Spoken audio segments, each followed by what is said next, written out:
Swaraj news సమాజహితమే మా స్వరం. అతి తక్కువ కాలంలోనే అశేష ప్రేక్షకాదరణ పొందిన స్వరాజ్ న్యూస్. గ్రామాల్లో సమస్యలు ఉన్నాయా? ఆఫీసర్లకు చెబితే పనిచేయట్లేదా? మీ సమస్యలు అట్లనే పెండింగ్లో ఉన్నాయా? మీ దృష్టికి ఏదైనా సమస్య వచ్చిందా? ప్రజాహితం కోరే సమస్య ఏదైనా ఉంటే మాకు తెలపండి. డీటెయిల్స్, ఫోటోలు, వీడియోలు షేర్ చేయండి. మీరే మీ సమస్యకు ఫుల్ స్టాప్ పెట్టే రిపోర్టర్ కావచ్చు. సమస్య కనిపించిందా? వీడియో లేదంటే ఫోటోలు పంపించండి. దాన్ని మేము జనానికి చూపిస్తాం. Swaraj news WhatsApp number 9441623078. నమస్తే, వెల్కమ్ టు స్వరాజ్ న్యూస్. ముందుగా హెడ్లైన్స్. 66,000 మంది భారతీయులకు అమెరికా పౌరసత్వం. నానాటికి పెరుగుతున్న ఆశావహుల సంఖ్య.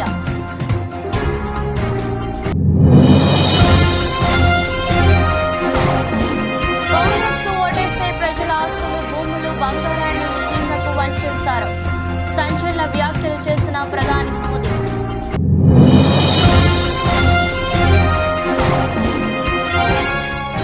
మరణం ఇలా కూడా ఉంటుందా? నెట్టింట వైరల్ అవుతున్న వీడియో.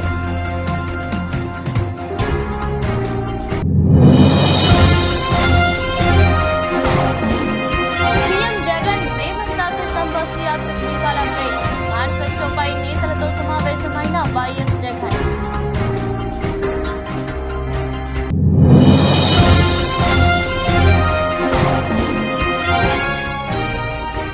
ఒంటిమిట్టలో ఇవాళ సీతారాముల కళ్యాణం. ప్రత్యేక ఏర్పాట్లు చేసిన టీటీడీ.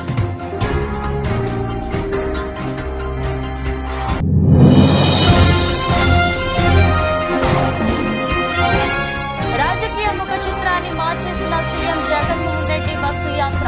ప్రతిపక్షాలకు తెలియకుండా పెద్ద దెబ్బ కొట్టిన వైఎస్ జగన్.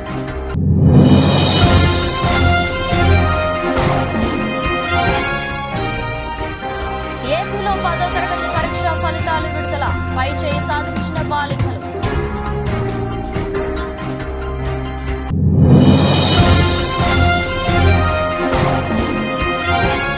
నువ్వు టచ్ చేయాల్సింది రైతులను, 6 గ్యారెంటీలు మమ్మల్ని కాదు. సీఎం రేవంత్ రెడ్డిపై Harish Rao fire.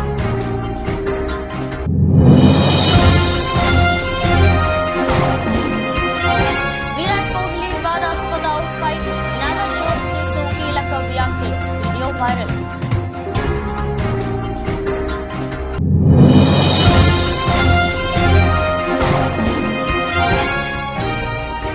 Young look లో బిగ్ బి.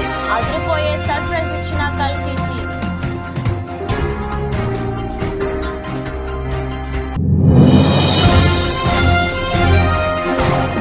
లాభాల్లో స్టాక్ మార్కెట్ సూచీలు 22,252 వద్ద కొనసాగుతున్న నిఫ్టీ. అమెరికాలో నేచురలైజేషన్ కింద పెద్ద ఎత్తున అక్కడి పౌరులుగా మారారు. 2022లో దాదాపు 66,000 మందికి ఆ హోదా లభించింది. మెక్సికన్లు అత్యధిక మంది సహజీకృత పౌరసత్వం పొందారు. తర్వాత స్థానంలో భారత్ నిలిచింది. అమెరికా పౌరసత్వం పొందుతున్న వారిలో భారతీయులు 2వ స్థానంలో నిలిచారు. 2022లో మెక్సికో తర్వాత అత్యధిక మంది అక్కడి పౌరసత్వం పొందింది మనవారే. ఆ ఏడాదిలో 65,960 మందికి సహజీకృత సిటిజన్షిప్ లభించింది. అమెరికాలో 2022 నాటికి 4.6 కోట్ల మంది విదేశీయులు నివసిస్తున్నారు. 33.3 కోట్ల అగ్రరాజ్య జనాభాలో ఇది 14% సమానం. వీరిలో 2.45 కోట్ల మంది తమని తాము సహజీకృత పౌరులుగా పేర్కొన్నారు. మొత్తంగా ఆ ఏడాదిలో 9,69,380 మంది ఈ పద్ధతిలో అమెరికా పౌరులుగా మారారని స్వతంత్ర కాంగ్రెషనల్ రీసెర్చ్ సర్వీస్ నివేదిక వెల్లడించింది. 2022లో 1,28,878 మంది మెక్సికన్లు అమెరికన్ పౌరులుగా మారారు. తర్వాత ఇండియా, ఫిలిప్పీన్స్, క్యూబా తదితర దేశాలు, డొమినికన్ రిపబ్లిక్, వియత్నాం, చైనా ఉన్నాయి. అయితే భారత్లో పుట్టి అమెరికాలో ఉంటున్న వారిలో దాదాపు 42% మందికి అక్కడి పౌరసత్వం పొందే అర్హత లేదని సిఆర్ఎస్ నివేదిక తెలిపింది. 2023 నాటికి గ్రీన్ కార్డు లేదా లీగల్ పర్మనెంట్ రెసిడెన్సీ ఉన్న 2,90,000 మంది భారతీయులు సహజీకృత పౌరసత్వం పొందే అవకాశం ఉందని పేర్కొంది. సహజీకృత పౌరసత్వం కోసం వచ్చే దరఖాస్తుల సంఖ్య 2023 ముగిసే నాటికి 4,08,000 ఉన్నట్లుగా సిఆర్ఎస్ నివేదిక తెలిపింది. 2023లో కొత్తగా 8,23,702 మంది ఎల్పిఆర్ ఉన్నవారు నేచురలైజేషన్ కింద పౌరసత్వం కోసం దరఖాస్తు చేసుకున్నారు. దాదాపు 90 లక్షల మందికి వరకు దానికి అర్హత ఉన్నప్పటికీ చాలా తక్కువ సంఖ్యలో అప్లికేషన్లను వచ్చాయని నివేదిక తెలిపింది. అమెరికా సహజీకృత పౌరసత్వం ఇచ్చేందుకు అనేక అంశాలను పరిగణలోకి తీసుకుంటారు. జన్మించిన దేశంతో పాటు కనీసం 5 ఏళ్ల పాటు ఎల్పిఆర్లు అయి ఉండాలి. Honduras, Guatemala, Venezuela, Mexico, El Salvador, Brazil వారికి తక్కువ ప్రాధాన్యం ఉంటుందని, Vietnam, Philippines, Russia, Jamaica, Pakistan వారికి అధిక ప్రాధాన్యం ఇస్తారు.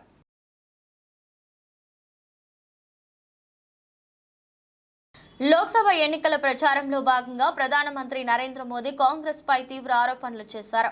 కాంగ్రెస్ పార్టీ కేంద్రంలో అధికారంలోకి వస్తే ప్రజల ఆస్తులు, భూమి, బంగారాన్ని ముస్లింలకు పంచేస్తుందని వ్యాఖ్యానించారు.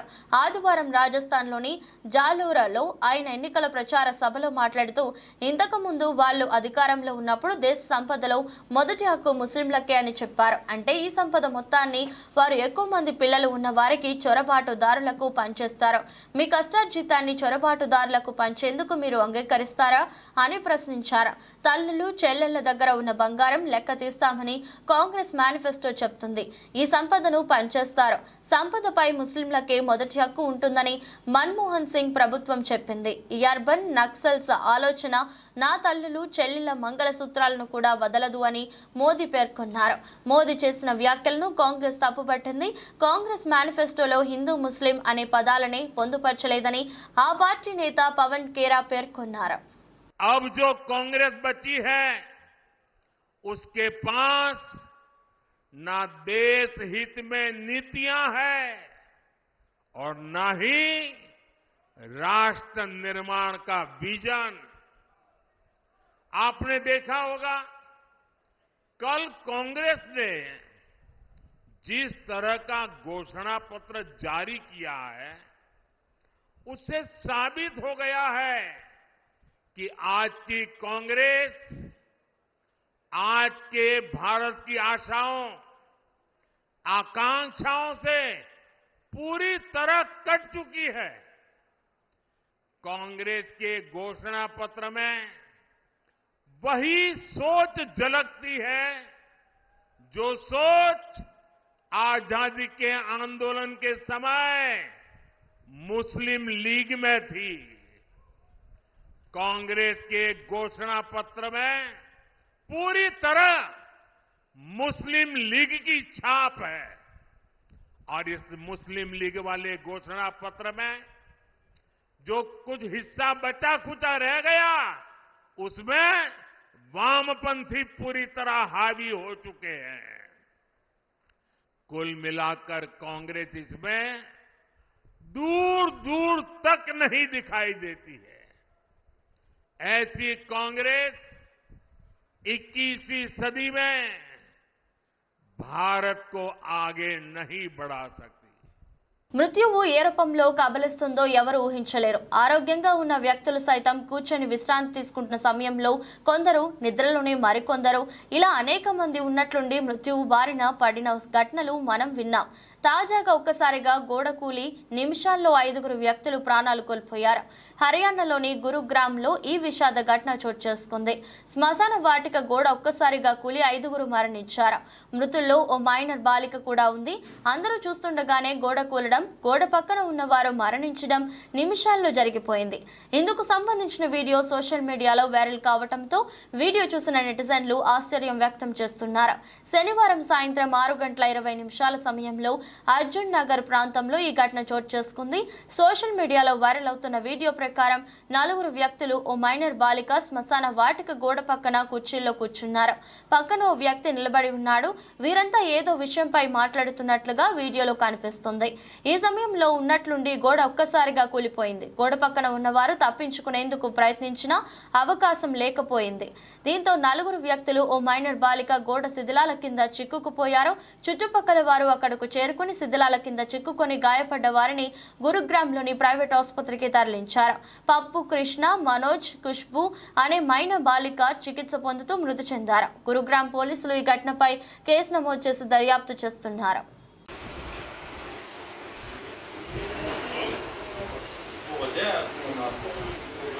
రెండోసారి అధికారమే లక్ష్యంగా ఏపీలో వైఎస్ జగన్మోహన్ రెడ్డి ప్రతిష్టాత్మకంగా చేపట్టిన బస్సు యాత్ర రాష్ట్ర రాజకీయ ముఖ చిత్రాన్ని మార్చేసింది.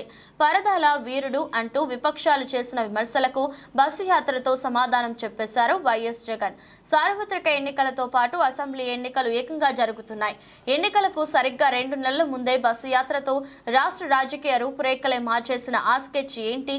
తాజా రాజకీయ పరిస్థితులపై రాష్ట్ర రాజకీయాల్లో వచ్చిన మార్పు ఏంటి? రాష్ట్ర రాజకీయ వర్గాల్లో జగన్ బస్సు యాత్రపై చర్చ నడుస్తుంది. వైఎస్ జగన్మోహన్ రెడ్డి ప్రతిష్టాత్మకంగా చేపట్టిన మేమంతా సిద్ధం యాత్ర రాష్ట్ర రాజకీయ ముఖ చిత్రాన్ని మార్చివేస్తుంది. వైసీపీ అధ్యక్షుడు హోదాలో వైఎస్ జగన్ రాష్ట్ర వ్యాప్తంగా అన్ని జిల్లాల్లో నిర్వహిస్తున్న బస్సు యాత్ర ప్రతిపక్షాలకు కంటి మీద కొనుకు లేకుండా చేస్తుంది. ప్రతి జిల్లాల్లో, ప్రతి నియోజకవర్గంలో, ప్రతి పట్టణం, గ్రామం నుంచి ప్రతిపక్షాల నేతలు, కార్యకర్తలు వేలాదిగా తరలివచ్చి సీఎం జగన్ సమక్షంలో వైసీపీలో చేరుతున్నారు. సీఎం జగన్ ప్రతిష్టాత్మకంగా చేపట్టిన మేమంతా సిద్ధం బస్సు యాత్రలో మాజీ ఎమ్మెల్యేలు, మండల స్థాయి నాయకులు చేరికలు వెల్లువలా సాగుతున్నాయి. బస్సు యాత్ర చేపట్టిన నాటి నుంచి నేటి వరకు 221 మంది ప్రజాప్రతినిధులు చేరికతో వైసీపీ మరింత బలపడింది. గత 35 రోజుల్లో వైసీపీలోకి 1,05,000 మందికి పైగా పంచాయతీ, వార్డు స్థాయి నేతలు, కార్యకర్తలు చేరగా దేశ చరిత్రలోనే ఎన్నడూ లేని ఒక సరికొత్త రికార్డును వైసీపీ నెలకొల్పింది.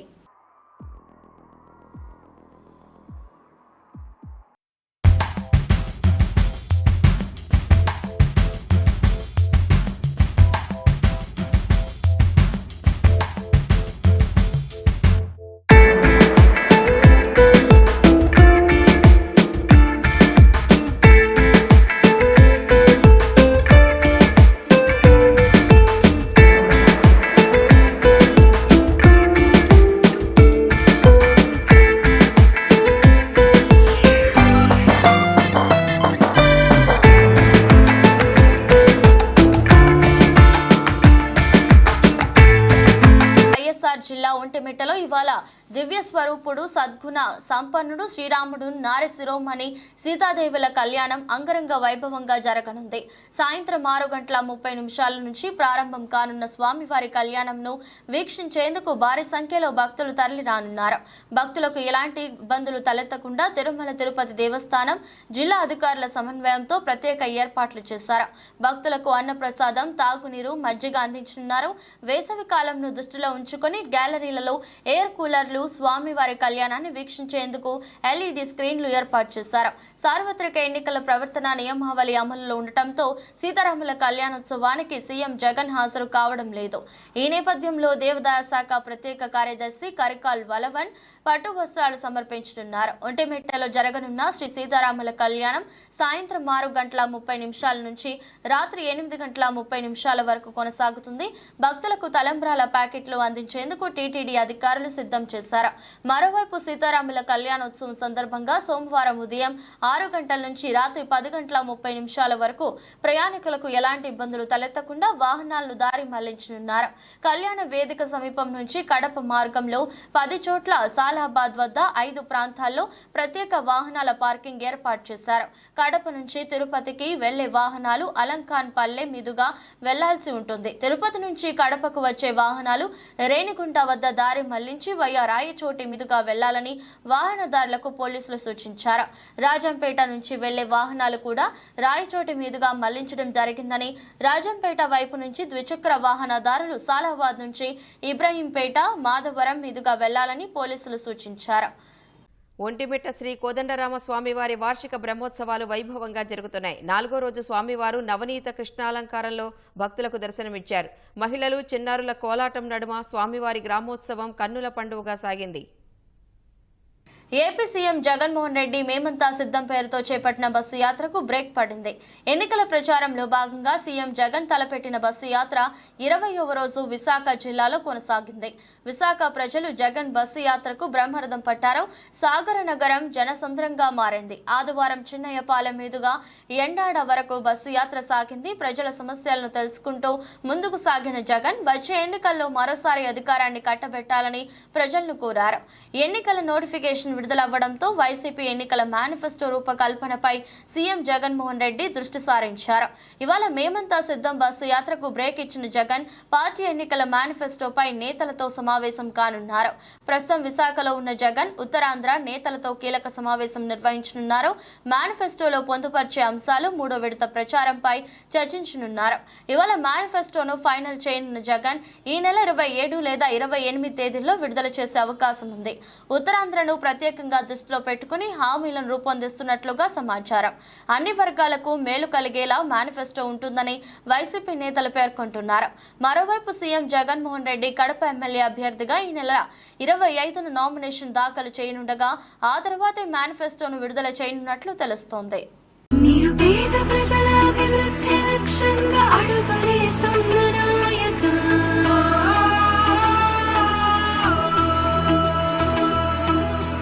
ఏపీలో 10వ తరగతి ఫలితాలు విడుదలయ్యాయి. విజయవాడలో పాఠశాల విద్యాశాఖ commissioner S Suresh Kumar 2023-24 10th ఫలితాలను విడుదల చేశారు. రాష్ట్ర వ్యాప్తంగా రెగ్యులర్ విద్యార్థులు 6,16,617 మందిలో 5,34,574 మంది ఉత్తీర్ణత సాధించారని సురేష్ కుమార్ తెలిపారు. రాష్ట్ర వ్యాప్తంగా బాలురు 84.32%, బాలికలు 89.17% ఉత్తీర్ణ సాధించారని, ఏ ఏడాది బాలికలే అధిక సంఖ్యలో ఉత్తీర్ణత సాధించారని అన్నారు. అదేవిధంగా 11,645 పాఠశాలల నుంచి పరీక్షలు రాశారు. 2,803 పాఠశాలల్లో 100% విద్యార్థులు ఉత్తీర్ణత సాధించారు. 17 పాఠశాలల్లో ఒక్క విద్యార్థి కూడా పాస్ కాలేదని సురేష్ కుమార్ తెలిపారు. మొదటి స్థానంలో పార్వతీపురం మన్యం జిల్లా నిలవగా చివరి స్థానంలో కర్నూలు జిల్లా నిలిచింది. పార్వతీపురం మన్యం జిల్లా 96.37% మంది విద్యార్థులు ఉత్తీర్ణత సాధించగా కర్నూలు జిల్లాలో 62.47% మంది విద్యార్థులు మాత్రమే ఉత్తీర్ణతతో చివరి స్థానంలో నిలిచింది. ఫెయిల్ అయిన విద్యార్థుల కోసం అడ్వాన్స్ సప్లిమెంటరీ పరీక్షలు మే 24 నుంచి జూన్ 3వ తేదీ వరకు నిర్వహించడం జరుగుతుందని ఎస్ సురేష్ కుమార్ తెలిపారు. రేపటి నుంచి అడ్వాన్స్ సప్లిమెంటరీ పరీక్షలకు అప్లై చేసుకునేందుకు అవకాశం ఉంటుందని చెప్పారు. రీవాల్యుయేషన్, రీకౌంటింగ్ కోసం రేపటి నుంచి ఆన్లైన్లోనే మాత్రమే అప్లికేషన్ తీసుకోవడం జరుగుతుంది. అది కూడా స్కూల్ హెడ్ మాస్టర్స్ ఆధ్వర్యంలోనే అప్లికేషన్ చేసుకునే అవకాశం ఉంటుందని సురేష్ కుమార్ తెలిపారు. ఇంపార్టెంట్ మైల్ స్టోన్ గా ఉంటుంది. సో కాబట్టి ఈ పరీక్ష కోసం చాలా పగడ్బందీగా ప్రిపరేషన్ జరుగుతుంది. ఈ యొక్క పరీక్ష కోసం ప్రిపేర్ అయ్యే పిల్లలు, వాళ్ళ యొక్క తల్లిదండ్రులు, ఫ్యామిలీ మెంబర్స్, వాళ్ళకి చదువు చెప్పిన టీచర్స్, వీళ్ళందరూ కూడా చాలా అంటే మంచిగా జరగాలి, అందరూ మంచి మార్క్స్తో పాస్ అవ్వాలి అనే ఒక మా ఉద్దేశంతో ఇవన్నీ ప్రిపేర్ చేయాలి. అలాగే డిపార్ట్మెంట్ కూడా ఈ పరీక్ష పగడ్బందీగా జరగాలి, ఈ పరీక్షలో ఏ విధమైన అవకతవకలు జరగకూడదు, ఏ విధమైన మ్యాల్ ప్రాక్టీసెస్ జరగకూడదు, ఎక్కడ పేపర్ లీకేజెస్ కానీ లేకపోతే మ్యాల్ ప్రాక్టీసెస్ కానీ కాపీయింగ్ కానీ అలాంటివి ఏమీ జరగకుండా పగడ్బందీగా పక్కాగా ఇది జరగాలని డిపార్ట్మెంట్ కూడా చాలా మోర్ దాన్ 6 months ఎఫర్ట్ దీని వెనకాల ఉంటుంది. క్వశ్చన్ పేపర్ ప్రిపేర్ చేయడము, ఈ కాన్ఫిడెన్షియల్ మెటీరియల్ అన్నీ కూడా సకాలంలో అన్ని సెంటర్లకు పంపడం, ఇవన్నీ చేస్తుంది. స్కూల్ ఎడ్యుకేషన్ డిపార్ట్మెంట్తో పాటు ఇతర డిపార్ట్మెంట్ ఎంటైర్ జిల్లా యంత్రాంగం, అక్కడ జిల్లాలో ఉన్న జిల్లా కలెక్టర్ ఒక ఆధ్వర్యంలో ఎంటైర్ డిస్ట్రిక్ట్ అడ్మినిస్ట్రేషన్, అలాగే police department, transport department, electricity department. భద్రాచలంలోని శ్రీ సీతారామచంద్ర స్వామివారి ఆలయంలో వసంతపక్ష ప్రభుత్వ శ్రీరామనవమి కళ్యాణ బ్రహ్మోత్సవాలు ఘనంగా జరుగుతున్నాయి.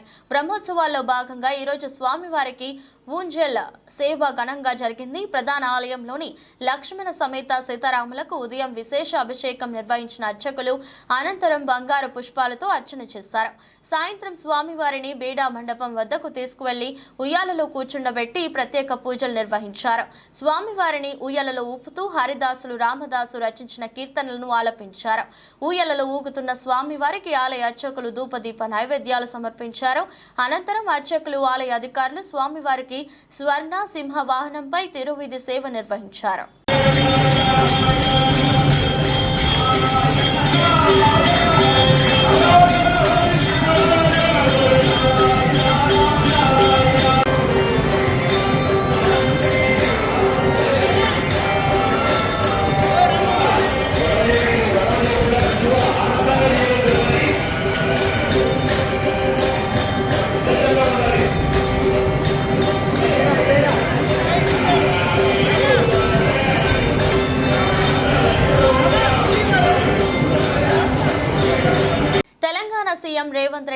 కోరుకుడు మాటలు తప్పి ఏమీ లేదని మాజీ మంత్రి హరీష్ రావు తీవ్ర స్థాయిలో మండిపడ్డారు. మెదక్లోని బీఆర్ఎస్ పార్టీ కార్యాలయంలో మీడియా సమావేశాన్ని ఏర్పాటు చేశారు. ఈ సందర్భంగా ఆయన మాట్లాడుతూ, నువ్వు టచ్ చేయాల్సినది రైతులను, 6 గ్యారెంటీలను, మా నాయకులను, కార్యకర్తలను కాదు. ముందుగా ప్రజలకు ఇచ్చిన 6 గ్యారెంటీలు అమలు చేయాలని డిమాండ్ చేశారు. అసెంబ్లీ ఎన్నికలలో ఇన్ని హామీలు ఎక్కడా అంటూ ప్రశ్నించారు. రాష్ట్రంలో 60 లక్షల మంది రైతులకు క్షమాపణ చెప్పాల్సిందిగా సీఎం రేవంత్ ను హరీష్ రావు డిమాండ్ చేశారు. వెంకట్రామరెడ్డి పటాన్చేరులో ఓటు వేయడమే కాదు 20 ఏళ్లు సేవ చేశాడని అన్నారు. రేవంత్ రెడ్డిని ఎంపీ ఎన్నికలలో ఓడగొట్టి అహంకారం దించాలన్నారు. గాలిలో తేలియాడుతున్న కాంగ్రెస్ పార్టీని కిందకి దించాలని చెప్పారు. ఇంకా అప్పుడప్పుడు ఏమంటాడు, నేను అందరినీ తొక్కుకుంటా తొక్కిన నేను అందరిని తొక్కుకుంటా నేను ఈ స్థాయికి వచ్చినా అని మాట్లాడుతుంటాడు రేవంత్ రెడ్డి గారు. తొక్కినావు, ఎవరు తొక్కినావు? తెలుగుదేశం పార్టీలో ఉంటే నీ సొంత పార్టీ తెలుగుదేశం నాయకులను తొక్కినావు. కాంగ్రెస్ పార్టీలో ఉంటే ఇలా కాంగ్రెస్ నాయకులను తొక్కినావు. జెండా మోసి 40 ఏళ్ల నుంచి పార్టీలు ఉండోళ్ళని తొక్కినావు. నీ నైజం సొంత మనుషులను తొక్కుతావు. నీ కోసం, నీ పదవి కోసం, నీ కుర్చీ కోసం తెలుగుదేశంలో ఉంటే తెలుగుదేశం నాయకులను దొక్కినావు. కాంగ్రెస్ లో ఉంటే ఒరిజినల్ కాంగ్రెస్ వాళ్ళని దొక్కుతున్నావు. నువ్వు ఇలా అన్ని అబద్ధాలే కదా. నువ్వేమన్నా ప్రజాపాలన అన్నావు. ప్రజాపాలన అని ముఖ్యమంత్రి ప్రతిరోజు ప్రజల్ని కలుస్తాడు, కేసీఆర్ ప్రజల్ని కలుస్తలేడు అని ఒక అబద్ధాలు ప్రచారం చేసినావు. ఏం జరిగింది? ప్రజాపాలన ఒక్కటే నాడు కలిసిండు. ముఖ్యమంత్రి అయినాక తెల్లారి ఒక్కటే రోజు ప్రజల్ని కలిసిండు. తెల్లారి నుంచి మళ్ళా కలిస్తే ఒట్టు. ప్రజాపాలన ఉన్నదా రాష్ట్రంలో? చివరికి నీ పరిస్థితి ఏంటంటే, నీ పార్టీ నాయకుడు వి హనుమంతరావు నాకు రేవంత్ రెడ్డి అపాయింట్మెంట్ ఇస్తలేడు 4 సార్లు ప్రెస్ మీట్ పెట్టాడు. 15 రోజుల నుంచి నేను అడుగుతున్నా, నాకు అపాయింట్మెంట్ ఇస్తలేడని నీ కాంగ్రెస్ పార్టీ మాజీ మంత్రి మోత్కుపల్లి నరసింహులు ప్రెస్ మీట్ పెట్టిండు. ప్రజలను కలుసుడు దేవుడెరు గాని కాంగ్రెస్ పార్టీ సీనియర్ నాయకులకే నీ అపాయింట్మెంట్ దొరకలేదు అంటే నీ ఎంత జూటే బాజీ మాటలు. ఏం చెప్పినావు ఆ రోజు? నువ్వు ప్రజాపాలన, రోజు ప్రజల్ని కలుస్తాను. ప్రజల్ని ఎడగలుగుతున్నావు, ప్రజల్ని కలుతలేవు. చివరికి నీ కాంగ్రెస్ పార్టీ సీనియర్ నాయకులకు కూడా నీ అపాయింట్మెంట్ దొరకలేదని ప్రెస్ మీట్లు పెట్టి బహిరంగంగా చెప్తున్నారు వాళ్ళు. నేను చెప్తలేను. వి హనుమంతరావే చెప్పిండు, మోత్కుపల్లి నరసింహులే చెప్పిండు. చాలా మంది కాంగ్రెస్ పార్టీ సీనియర్ నాయకులు ముఖ్యమంత్రి అపాయింట్మెంట్ మాకు దొరకలేదు అని బహిరంగ వేదికల మీద చెప్తున్నారు. ఇది నీ పరిస్థితి. ఐపీఎల్ 2024 సీజన్లో భాగంగా Kolkata night riders, royal Challengers Bengaluru జట్ల మధ్య ఈడెన్ గార్డెన్స్ వేదికగా మ్యాచ్ జరిగింది. ఈ మ్యాచ్లో విరాట్ కోహ్లీ అవుట్ వివాదంగా మారింది. నోబాల్ విషయంలో అంపైర్తో కోహ్లీ వాగ్వాదానికి దిగారు. ఇందుకు సంబంధించిన వీడియో సోషల్ మీడియాలో వైరల్ అవుతుంది. ఈ విషయంపై భారత మాజీ బ్యాటర్, వ్యాఖ్యాత నవజ్యోత్ సింగ్ సిద్ధు తన అభిప్రాయాన్ని వ్యక్తం చేశారు. తన ఛాతీని కొట్టి నాట్అవుట్ అని చెప్తా అంటూ సిద్ధు తెలిపాడు. బంతి బ్యాట్ కు తగిలినప్పుడు అది సుమారు 1.5 అడుగుల ఎత్తులో ఉందని చెప్పాడు. ఆర్సీబీ వర్సెస్ కేకేఆర్ మ్యాచ్ లో విరాట్ కోహ్లీ అవుట్ అయిన తీరు వివాదంకు దారితీసింది. KKR bowler Harshit Rana bowling చేస్తున్నాడు. ఓవర్ తొలి బంతికే ఫుల్ టాస్ బౌల్ చేశాడు. కోహ్లీ బ్యాట్ కు తలకడంతో బంతి గాలిలోకి దూసుకెళ్లింది. హర్షిత్ క్యాచ్ తీసుకున్నాడు. అయితే అది నో బాల్ అని భావించిన కోహ్లీ వెంటనే డిఆర్ఎస్ కోరాడు. కానీ థర్డ్ అంపైర్ రీప్లేలో చూసిన తర్వాత కోహ్లీ క్రీజు బయట ఉన్నాడని, బంతి నడుం కంటే తక్కువ ఎత్తులోనే వచ్చిందని అవుట్ ఇచ్చాడు. నేలపై నుంచి కోహ్లీ నడుం ఎత్తు 1.04 మీటర్లు కాగా అతను ఆడినప్పుడు బంతి 0.92 మీటర్ల ఎత్తులోనే ఉందని సాంకేతిక సాయంతో అంపైర్ నిర్ణయించాడు. वो 1.5 फुट ऊपर है और क्रीज 1 इंच बाहर है. आपका मतलब है कि 1 फुट जाते जाते वो 2 फुट डिप कर गई. 1 फुट ऐसे जाते हुए 6 ट्रेवल आउट कर दी, वो 2 फुट डिप कर गई. Benefit of doubt must go to batsman. और हमारे टाइम से लेके, चाहे मैं पार्लियामेंट में था, चाहे मैं इस गेम को खेलते 30 साल हो गए, laws change for the betterment. Laws are made to better game. Change is not necessarily progress. Change for the betterment is progress. तो मुझे लगता है कि इस लॉ को ध्यान से चिंतन करना चाहिए इसके ऊपर और इस लॉ को बदलना चाहिए. फिर कह रहा हूं, टिका के कह रहा हूं, बेनिफिट ऑफ डाउट कोहली को जाना चाहिए था. He was not out. Prabhas fans ఎంతో ఆతృతగా ఎదురుచూస్తున్న కల్కి 2892 ఏడి సినిమా నుంచి అదిరిపోయే అప్డేట్ వచ్చింది. ఈ సినిమాలో బిగ్ బి అమితాబ్ బచ్చన్ పాత్రను పరిచయం చేస్తూ ఒక టీజర్ను వదిలింది. ఐపీఎల్ మ్యాచ్ సందర్భంగా స్టార్ స్పోర్ట్స్ ఛానల్లో ఈ టీజర్ను ప్రసారం చేసింది. అందులో యంగ్ లుక్లో అమితాబ్ కనిపించడం ఫ్యాన్స్ ను సర్ప్రైజ్ చేసింది. ఈ టీజర్లో ముసుగుతో ధ్యానం చేస్తున్న అమితాబ్ బచ్చన్ దగ్గరకు వచ్చిన ఓ బాలుడు, "నువ్వు చనిపోవా? నువ్వు దేవుడివా? అసలు నువ్వు ఎవరు?" అని అడుగుతారు. అప్పుడు తన ముసుగును తొలగించిన అమితాబ్ ద్రోణాచార్యుడిని కుమారుడు అశ్వత్థామను అని తన గురించి పరిచయం చేసుకుంటాడు. ఈ సమయంలో ఫ్లాష్ బ్యాక్ కు సంబంధించి కొన్ని విజువల్స్ ను చూపించారు. అందులో అమితాబ్ బచ్చన్ యంగ్ లుక్ కూడా ఉండటం అందరినీ సర్ప్రైజ్ చేసింది. టెక్నాలజీ సాయంతో అమితాబ్ ను యంగ్ గా చూపించినట్లు తెలుస్తోంది. కాగా కల్కి సినిమాలో అమితాబ్ బచ్చన్ పాత్ర శివుణ్ణి పోలి ఉంటుందని కొంతకాలంగా ప్రచారం జరుగుతుంది. దీనికి తగ్గట్టుగానే ఈ టీజర్ లో అమితాబ్ కు 3వ కన్ను ఉన్నట్లుగా చూపించడం గమనార్హం. మొత్తం మీద ఈ విజువల్ సినిమాపై మరింత ఆసక్తి రేకెత్తించేలా ఉన్నాయి. దేశీయ స్టాక్ మార్కెట్ సూచీలు లాభాలతో ప్రారంభమయ్యాయి. ఆసియా మార్కెట్లోని సానుకూల పవనాలు, ముడి చమురు ధరలు దిగిరావడంతో వంటి సంకేతాలు సూచికలు దన్నుగా నిలుస్తున్నాయి. ఉదయం 9:30 సమయంలో సెన్సెక్స్ 340 పాయింట్లు లాభపడి 73,428 వద్ద ట్రేడ్ అవుతుంది. నిఫ్టీ 105 పాయింట్లు పెరిగి 22,252 దగ్గర కొనసాగుతుంది. డాలర్తో పోలిస్తే రూపాయి మారకం విలువ 83.39 వద్ద ప్రారంభమైంది. సెన్సెక్స్ 30 సూచీలో జేఎస్డబ్ల్యూ స్టీల్, హెచ్డిఎఫ్సి బ్యాంక్ మాత్రమే నష్టాల్లో కొనసాగుతున్నాయి. L and T, UltraTech cement, Kotak Mahindra bank, Bajaj finance, Axis bank, Wipro, Tata steel, IndusInd bank, Tata motors, Tech Mahindra, ICICI bank షేర్లు అత్యధికంగా లాభపడుతున్న షేర్ల జాబితాలో ఉన్నాయి. అమెరికా మార్కెట్లు గత వారాన్ని నష్టాలతో ముగించాయి. నేడు ఆసియా ప్రధాన సూచీలు లాభాల్లో కొనసాగుతున్నాయి. అంతర్జాతీయ మార్కెట్లో బ్యారెల్ బ్రెంట్ చమురు ధర $86.64 వద్ద ట్రేడ్ అవుతుంది. విదేశీ సంస్థాగత మదుపర్లు శుక్రవారం నికరంగా 129.39 కోట్ల విలువ చేసే షేర్లను కొనుగోలు చేశారు. దేశీయ సంస్థాగత మదుపర్లు 52.50 కోట్ల స్టాక్స్ ను విక్రయించారు.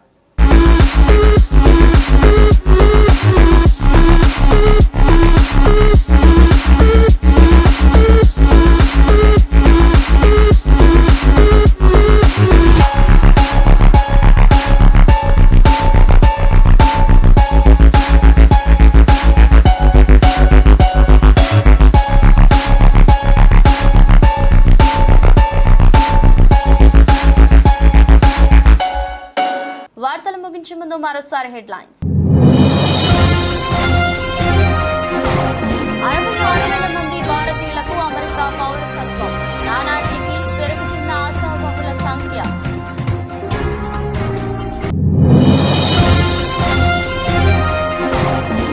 కాంగ్రెస్ కు ఓటేస్తే ప్రజల ఆస్తులు, భూములు, బంగారాన్ని ముస్లింలకు వంచేస్తారు. సంచలన వ్యాఖ్యలు చేసిన ప్రధాని మోదీ.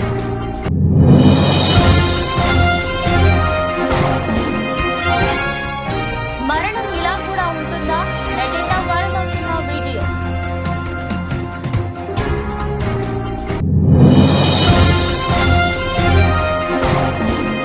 సీఎం జగన్ మేమంతా సిద్ధం బస్సు యాత్రకు ఇవాళ బ్రేక్.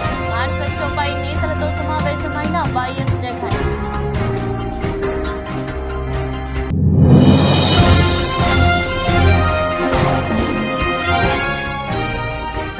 ఒంటిమిట్టలో ఇవాళ సీతారాముల కళ్యాణం. ప్రత్యేక ఏర్పాట్లు చేసిన టీటీడీ.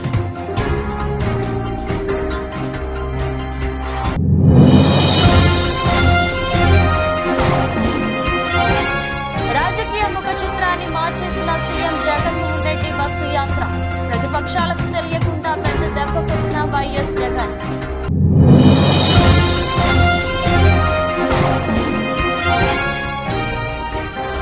ఏపీలో 10వ తరగతి పరీక్షా ఫలితాలు విడుదల. పై చేయి సాధించిన బాలికలు.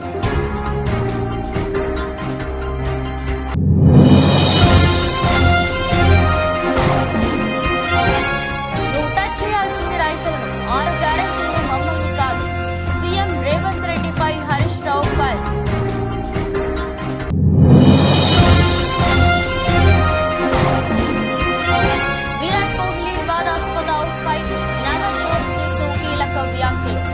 వైరల్.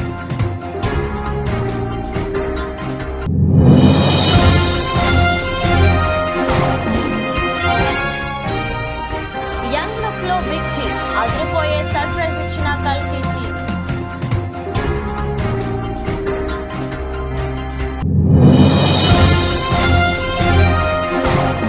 లాభాల్లో స్టాక్ మార్కెట్ సూచీలు 22,252 వద్ద కొనసాగుతున్న నిఫ్టీ.